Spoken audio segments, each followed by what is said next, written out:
Hey, how you doing? My name is Ryan, and today I'm unveiling the secrets to how to make pro-level custom designed LEGO minifigures and pieces. Now, don't take my word for it, take the word of Ben, a professional designer making amazing minifigures for site minifigs.me. I had the chance to ask Ben some questions about what makes for a great custom minifigure and how he's been able to draw up some of the best designs for the site, like the 3 figures I have here. So let's dive into these 3 custom Marvel minifigures and find out what separates the amateur designs from the pro designs. We'll start off with the Merc in Training.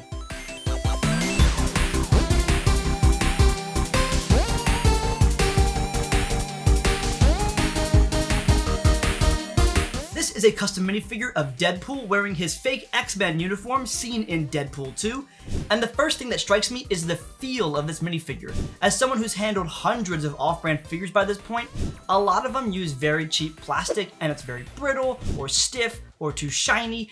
This one feels great, and that's probably because minifigs.me actually uses real LEGO pieces to print on. And that makes a heck of a difference for the print quality and the overall playability with the figure. But back to the design, why does this look so legitimate? Why does this look like a LEGO minifigure and not so much a knockoff custom?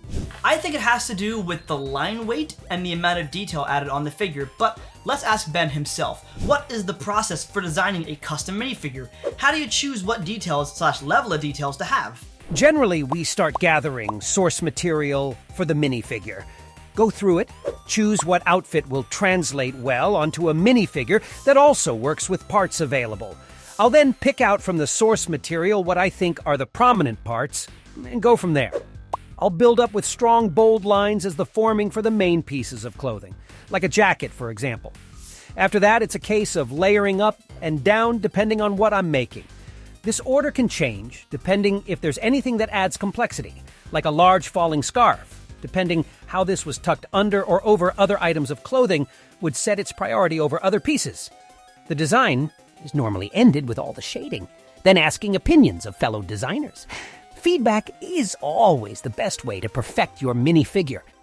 So in the case of the Merc in Training figure, you can see some of this layering in action. You have Deadpool's actual outfit with these very thick black lines, and then you have his yellow uniform on top of it, with some smaller detail elements like the texturing and the small black lines on his torso to signify it's a shirt over top of an actual outfit. You also have Deadpool's belt with some further black line just to separate some of the color. This forethought into layering and making sure each subsequent layer has differing line weight really makes this figure feel more detailed and not cluttered. It's very easy to read that this is an outfit on top of an outfit rather than just a mishmash of design elements. But how about the face? Why does that look so good? I think it's the eye shape, not only the black elements, but also the white highlights. Deadpool as a character is able to manipulate the whites in his eyes to show different emotion.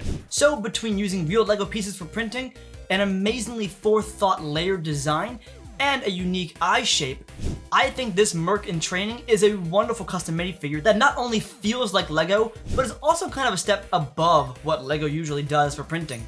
This almost has a sense of a Comic-Con figure, not a retail figure, and that's really impressive.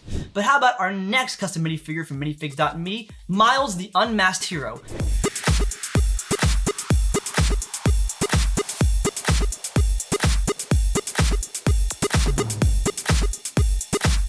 This is a minifigure based on Into the Spider-Verse, and we have 2 different heads for Miles, his mask and his actual face.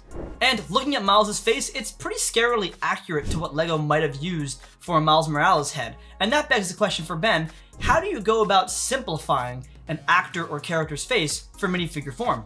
It's mostly finding the most recognizable expression for the character you're making. The most important parts of the face are eyebrows, eyebrows, eyebrows. Get those right, and you're halfway there to making a great minifigure's face.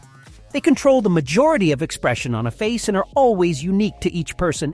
After that, you want to focus on the way the mouth is shaped. Then you go move on to eyes if they need anything changing, and finally, any facial creases you need to add.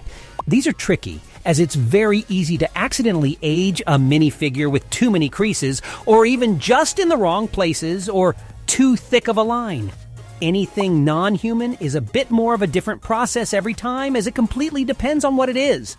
I'll normally work from whatever needs to be the most prominent on a face, and go backwards from there. So in taking Ben's advice, let's look at the eyebrows. They're pretty simple here, but they have the exact tapering of line weight you'll find in minifigure form, and the placement is darn near perfect.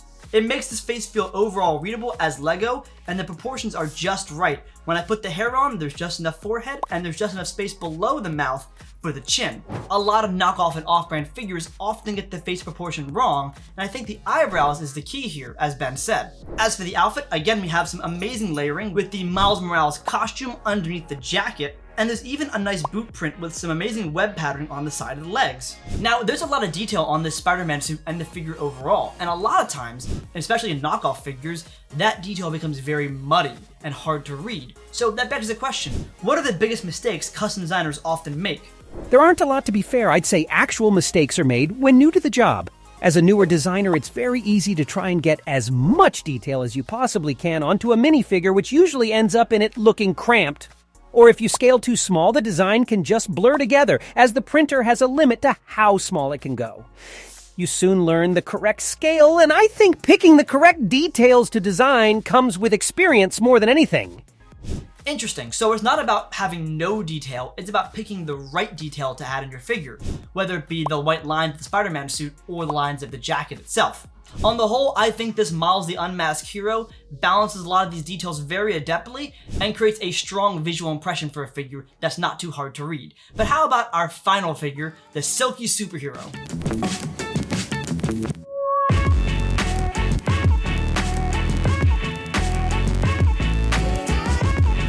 This figure is plucked right out of the Marvel Comics with very selective detail focusing on the web pattern instead of adding a lot of suit texturing to the black, which is what I imagine a lot of designers might have done. The face, even with the mask on, is perfectly placed, and again I think comes down to the eyebrows. These eyebrows are a different line weight than Miles, they have a more feminine look to them with the angle on top, and they're placed perfectly on the head. The little elements of white on the legs and boots I think are very well appreciated, as well as the white lines on the arms. It's subtle detail, but it's just enough to tie the whole character together and give it a sense of cohesive design, and that's really impressive. This might be one of my favorite figures in the batch, and that leads me to my last question for Ben. What was your favorite figure or project to work on? Over the years, I've had fun making loads of figures. Some of my favorites were the Alien Marines, as they were a bit of a challenge trying to get the right details on the figures without overcrowding them. I like to think I've got a talent for anything sci-fi or fantasy, and pride myself in my ability to bring armor, spacesuits, medieval-style clothing, or any combination of them into something really cool, packed with the right amount of detail, shading, and complexity to be the best they can be. The Dungeons & Dragons figures were great, as I really like fantasy themes, and they give you a lot of freedom on how to approach it. I recently did Brendan Fraser and the Mummy from the Mummy movie franchise, and I think they came out great. I've always been a big fan of the movies, so really enjoyed making the designs for those. Big thanks to Ben the Design Jedi from Minifigs.me for answering my questions. And with all this professional design advice, I'm going to do two things. First, I'm going to check out more figures from Minifigs.me, link in the description box below. The 3 figures they sent me are wonderful, and I believe the rest of their design catalog is just as good. And second, I think I'm going to apply this design knowledge to create a slew of custom Marvel minifigure accessories for my Marvel display board. Pieces and props that LEGO has never made, but I'm going to make a reality, including my own version of MODOK from Ant-Man and the Wasp: Quantumania. I'll be utilizing Ben's design tips to make my pieces look as close to LEGO as possible, and I'll also be utilizing the custom print design feature on Minifigs.me to actually print my pieces on official LEGO parts. But more on that in a future video because, well, I gotta get designing. And as always, if you like this video, be sure to subscribe to the channel, and thanks for watching.